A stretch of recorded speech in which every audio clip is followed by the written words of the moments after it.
7월 11일 토요일 새로운 날 하나님께서 우리에게 주셨고 우리 모두에게 새 생명을 주셨습니다. 오늘 하나님께서 우리에게 주시는 말씀을 함께 보겠습니다. 고린도전서 3장 6절부터 9절까지의 말씀입니다.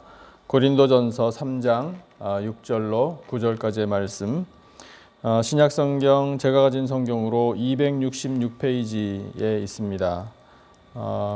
온라인으로 예배 드리시는 우리 성도님들 모두 말씀 찾아주시기 바랍니다. 고린도전서 3장 6절부터 9절까지의 말씀. 본문을 다 찾으신 줄 알고요. 제가 한 절 읽고 우리 성도님들 한 절 읽으시고 이렇게 번갈아 가면서 읽겠습니다. 그리고 마지막 9절은 우리 다 같이 한 목소리로 받들어 읽겠습니다. 6절을 제가 먼저 읽겠습니다. 나는 심었고 아볼로는 물을 주었으되 오직 하나님께서 자라나게 하셨나니 그런즉 심는 이나 물 주는 이는 아무것도 아니로되 오직 자라게 하시는 이는 하나님뿐이니라. 심는 이와 물 주는 이는 한 가지이나 각각 자기가 일한 대로 자기의 상을 받으리라. 우리는 하나님의 동역자들이요 너희는 하나님의 밭이요 하나님의 집이니라. 아멘. 고린도 교회를 향하여 하나님께서 바울과 소수데네를 통해서 편지를 쓰게 하셨습니다. 그런데 고린도 교회 안에 어떤 소식을 듣게 하셨는데 그 소식은 오늘 우리가 읽은 본문 바로 앞에 나와 있는 내용인데요. 그것은 분쟁에 관한 소식이었습니다. 그 분쟁에 관해서 하나님께서 이 바울의 설교로 권고의 말씀을 주고 계십니다. 사람이 모인 곳에는 분쟁이 끊이지 않음을 우리가 공감하고 있죠. 교회도 사실은 예외가 아니어서 분쟁이 있을 수 있습니다. 그러나 교회가 세상과 다른 점은 그런 분쟁이 일어날 때 하나님의 은혜로 해결해 나갈 수 있다라는 사실이 다른 점입니다. 그래서 교회는 조화를 이룰 수 있고요. 또 평화를 누릴 수 있고 그 아름다움을 세상에 전해줄 수 있습니다. 그것이 또 교회의 사명이기도 하고요. 우리 교회의 실천 사명이 두 가지가 있는데 그 중에 첫 번째가 하나님의 은혜를 세상에 강물처럼 흘려보내는 교회입니다. 그런 의미에서 교회는 은혜의 통로, 그 은혜를 전해주는 은혜의 공동체라고 할 수 있습니다. 그런 은혜를 보다 구체적으로 우리에게 가르쳐 주시는 내용이 오늘의 본문입니다. 어떻게 은혜를 우리에게 누리게 하시는가? 첫 번째로는요, 심는 사람, 물 주는 사람들, 그런 사명자들을 주심으로 우리에게 은혜를 주셔요. 심는 사람, 물 주는 사람, 사명자들입니다. 사명자를 세워주시는 것이 교회를 향한 하나님의 은혜입니다. 6절과 8절 두 절 말씀을 우리 다시 한번 같이 한 목소리로 읽어보겠습니다. 6절 우리 다 같이요. 시작. 나는 심었고 아볼로는 물을 주었으되 오직 하나님께서 자라나게 하셨나니 아멘. 그 다음에 8절요. 심는 이와 물 주는 이는 한 가지이나 각각 자기가 일한 대로 자기의 상을 받으리라. 아멘. 요 6절 바로 앞에 그 내용 중에 아볼로라는 이름이 나오고요. 그 다음에 바울이라는 이름이 또 나와요. 그래서 이 아볼로와 바울이 복음 전파의 동역자들, 사명자들임을 우리가 확실히 알 수 있습니다. 조금 더 구분을 해본다면 심는 사람이 복음의 씨앗을 심었다면 물 주는 사람은 복음을 듣고 예수님 믿기로 작정한 사람을 계속해서 가르치고 돌보는 역할을 감당했다. 이렇게 우리가 이해할 수 있습니다. 그리고 언제든지 이게 뭐 이렇게 딱 완전히 구분되는 역할이 아니잖아요. 그래서 서로의 역할을 보충하면서 협력을 잘했을 거예요. 그러니까 모두가 다 복음의 동역자라고 할 수 있는 거죠. 그러니까 그런 사명자들을 하나님께서 세워주시는 것이 우리에게 주시는 은혜예요. 복음을 듣지 못한 사람들, 예수님을 믿지 않는 영혼들에게 복음의 씨앗을 뿌리는 사명자들, 그 다음에 교회로 찾아오는 영혼들을 사랑으로 품어주고 또 계속해서 돌보고 예수 그리스도의 복음을 듣게 도와주는 일, 이 일을 감당하는 사명자들. 그래서 한 영혼이라도 더 구원을 얻게 하는 일에 쓰임받는 사명자들을 교회에 세워주시는 것이 바로 교회에 주시는 은혜예요. 그것이 하나님께서 이 땅에 교회를 세워주신 본질적인 목적입니다. 우리 사랑하는 남가짐의 교회가 그 하나님의 원초적인 본질적인 사명, 복음 전파의 사명을 잘 감당하는 교회로 부흥케 되기를 기원합니다. 두 번째, 하나님께서 주시는 은혜는 이제 오늘 설교의 제목인데요. 자라게 하시는 은혜예요. 자라게 하시는 분은 하나님 한 분뿐입니다. 그래서 자라나게 해주셔요. 이것이 은혜인데 오늘 주신 본문 7절을 우리 같이 한번 다시 읽어보겠습니다. 7절입니다. 다 같이요. 시작. 그런즉 심는 이나 물 주는 이는 아무것도 아니로되 오직 자라게 하시는 이는 하나님뿐이니라. 아멘. 6절 하반절에서도요. 오직 하나님께서 자라나게 하셨나니 이렇게 말씀을 하고 계시죠. 심는 역할과 물 주는 역할은 사람이 감당할 수 있습니다. 하나님께서 사명자들을 세우셔서 그 사명을 감당하게 하시니까요. 그러나 식물의 씨앗 속에 생명을 창조하신 하나님께서만이 그 씨앗이 싹트고 자라나게 하시는 것처럼 이 복음의 씨앗 속에 영원한 생명을 담아두신 하나님께서만이 그 복음을 듣고 결단한 사람, 그 사람의 믿음을 자라나게 하실 수 있습니다. 믿음은 자라간다라는 속성이 있죠. 마태복음 13장 23절에서 하신 예수님의 말씀과 같습니다. 좋은 땅에 뿌려졌다는 것은 말씀을 듣고 깨닫는 자니 결실하여 어떤 것은 100배, 어떤 것은 60배, 어떤 것은 30배가 되느니라 하시더라. 아멘. 씨앗이 자라서 싹을 틔우고 결실을 맺음으로 자랄 수 있는 것이요 오직 하나님의 능력과 하나님의 은혜입니다. 그래서 우리의 믿음도 날마다 계속해서 자라가야 합니다. 자라게 하신 하나님의 은혜를 구하시기를 축복합니다. 자라지 않으면 안 돼요. 자라지 않으면 우리의 믿음이 성장하지 않는 것이기 때문에 그렇습니다. 믿음이 자라난 것, 그러면 이것은 어떻게 나타날까? 이게 확실하면 더 분명해지겠죠. 히브리서 11장 믿음의 전당이죠. 여기에 믿음의 사람들이 많이 나옵니다. 그 사람들의 이야기를 한번 종합해서 이해를 해보면 우리가 알 수 있는 것이 있습니다. 믿음이 자라면 믿음이 자라는 사람에게 나타나는 현상 중에 중요한 것은요.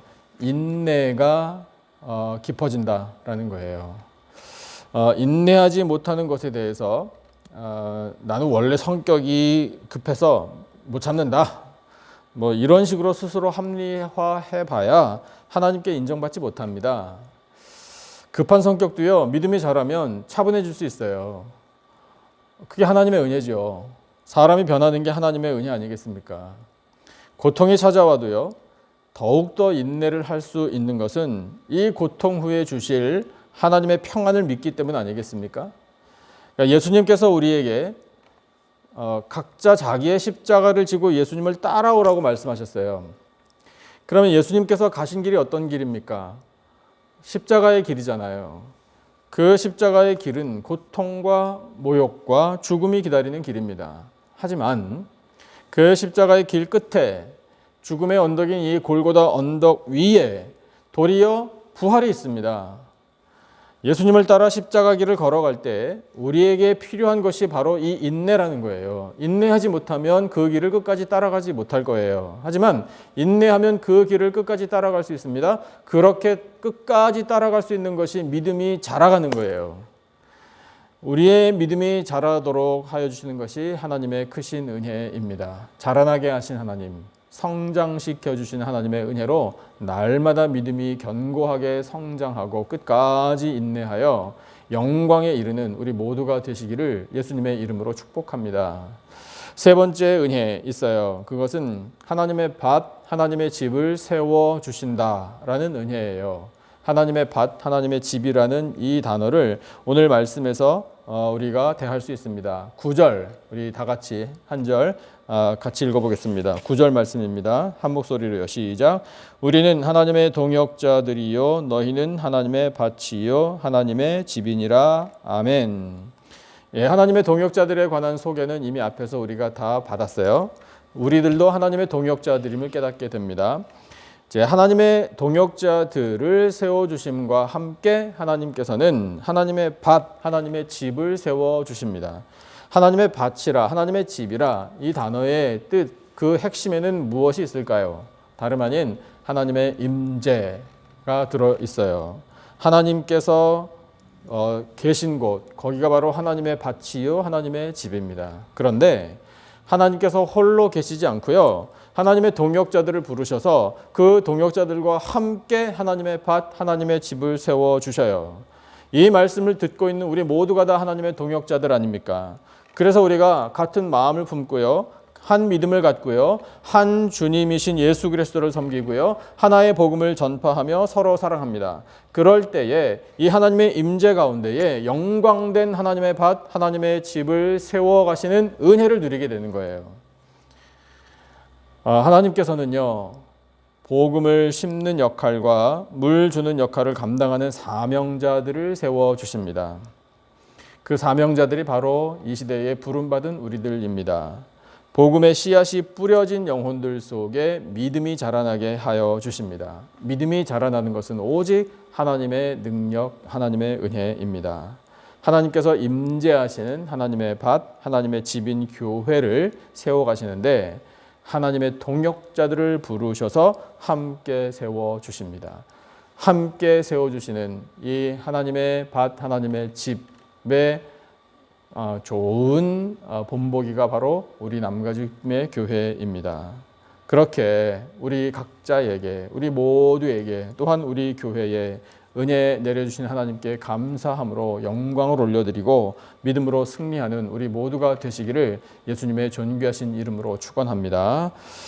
오늘 우리에게 허락하신 말씀을 기억하면서 우리 찬송 한 장, 한 절 같이 부르시고 함께 기도하는 시간 갖겠습니다. 찬송은요, 495장입니다. 익은 곡식 거둘 자가 495장 그 찬송의 3절 우리 함께 한 목소리로 부르겠습니다. 495장 3절 주가 나를 부르시니 언제 어디나 기뻐 가서 일하리. 이와 같은 가사의 찬송입니다. 495장 3절 우리 온라인으로 예배드리시는 성도님들 모두 찬송 준비하신 줄로 믿고요. 495장 3절 우리 말씀을 기억하면서 함께 찬송하겠습니다. 주가 나를 부르시니 언제 어디나 기뻐 가서 일하리. 주가 명령 내리실 때 능력 받아서 기뻐 거두리로다. 보내주소서 보내주소서. 재단 숯불 내 입술에 대니 어찌 주저할까. 주여 나를 보내주소서. 아멘 아멘. 기도하겠습니다. 하나님 아버지, 복음의 씨앗을 심는 역할과 물 주는 역할을 감당하는 사명자들을 부르시고 세워주심에 감사를 드립니다. 복음의 씨앗이 뿌려진 영혼들 속에 믿음이 자라게 하시는 하나님의 은혜를 찬양합니다. 하나님의 임재 가운데 하나님의 밭, 하나님의 집을 세워주심에 또한 감사를 드립니다. 하나님의 동역자들을 부르셔서 함께 교회를 세워가신 하나님, 사랑하시는 우리 남가지 기쁨의 교회를 세워주시니 얼마나 감사한지요.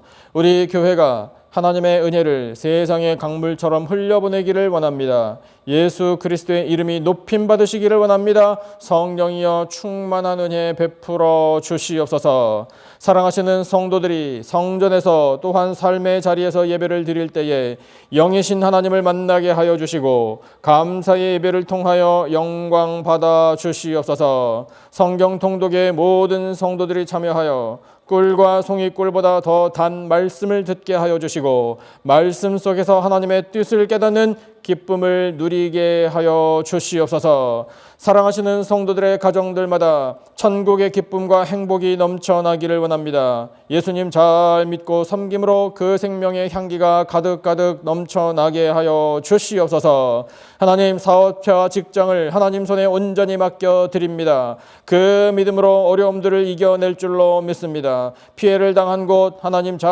아시는 줄로 믿사오니 주여 채워주시고 회복시켜주시고 복의 복을 허락하여 주시옵소서. 우리의 자녀들을 위하여 계속해서 기도하는 부모들의 눈물의 기도를 들으시고 응답하여 주실 줄로 믿습니다. 우리 자녀들의 삶의 열매 맺게 하여 주시옵소서. 하나님 아버지, 우리 교회와 EM에서 다음 세대 우리 교회 학교를 통하여 또한 자라납니다. 하나님, 그들에게 말씀을 허락하여 주시고 성령의 지혜를 허락하여 주시기를 원합니다. 세상에 나가 하나님의 뜻을 펼쳐나가기를 원합니다. 능력 베풀어 주시옵소서. 하나님 아버지, 성도들 가운데에 몸의 질병과 마음의 상처로 아파하고 눈물 짓는 백성들 있는 것을 하나님께서는 아시는 줄로 믿습니다. 주여 굽어 살펴주시고 돌보아 주시고 능력의 손으로 고쳐 주시옵소서. 마음의 상처 싸매어 주셔서 위로하여 주시고 하나님 주시는 평화를 누려가는 복된 인생들로 삼아 주시옵소서. 하나님, 아버지, 아직까지 온 세상을 덮고 있는 이 모든 바이러스와 전염병을 하나님의 능력의 손으로 막아주시기를 원합니다. 고쳐주실 줄로 믿습니다. 평강을 허락하여 주시기를 원합니다. 아버지, 모든 죄악들도 성령의 불로 소멸시켜 주실 줄로 믿습니다. 주여 교만의 죄악들 없애주시고 겸손하게 무릎 꿇고 하나님의 자비와 긍휼을 구하는 온 백성들이 되게 하여 주시옵소서. 거룩한 하나님의 사람들이 일어나 기도하며 빛을 발할 수 있도록 주여 성령의 놀라운 역사를 베풀어 주시옵소서. 이 시간 저희 모두에게 기도의 영을 또한 허락하여 주실 줄로 믿습니다. 하나님 마음에 합당한 기도를 올려드리기를 원합니다. 주여 사랑하시는 성도들의 간구를 들으시고 하늘문을 활짝 열어 응답하여 주시옵소서. 지금은 우리 구주 예수 그리스도의 은혜와 하나님 아버지의 놀라우신 사랑과 성령님의 교통, 기름 부으심의 은혜가 하나님께서 자라나게 하시는 이 놀라운 은혜를 의지하여 날마다 믿음이 성장해가며 영광을 올려드리며 사명 감당하며 살 것을 다짐하는 예배드린 모든 백성들 위에 간절히 부르짖는 기도 제목과 삶의 터전들 위에 세워주신 우리 교회와 이 나라와 온 열방 위에 지금으로부터 영원토록 함께 하시기를 간절히 축원하옵나이다. 아멘. 우리 허락하신 말씀을 붙들고 함께 기도하시기를 원합니다. 우리 각자가 가지고 있는 기도 제목 많이 있으시죠? 기도해 주시기 바라고요. 우리 교회와 성도들을 위해서도 기도해 주시면 감사하겠습니다. 우리 계속해서 하나님의 자비와 긍휼을 구하는 기도 멈추지 마십시다. 그리고 오늘은 토요일이고 내일이 주일이니까 우리 내일 주일 예배를 위해서도 간절한 마음으로 사모하는 마음으로 함께 기도하기를 원합니다. 우리 함께 합심으로 기도하겠습니다. 아버지, 저희들에게 아버지 하나님 생명의 말씀을 들려주셔서 하나님께서 이 복음의 씨앗을 뿌리게 하여 주시고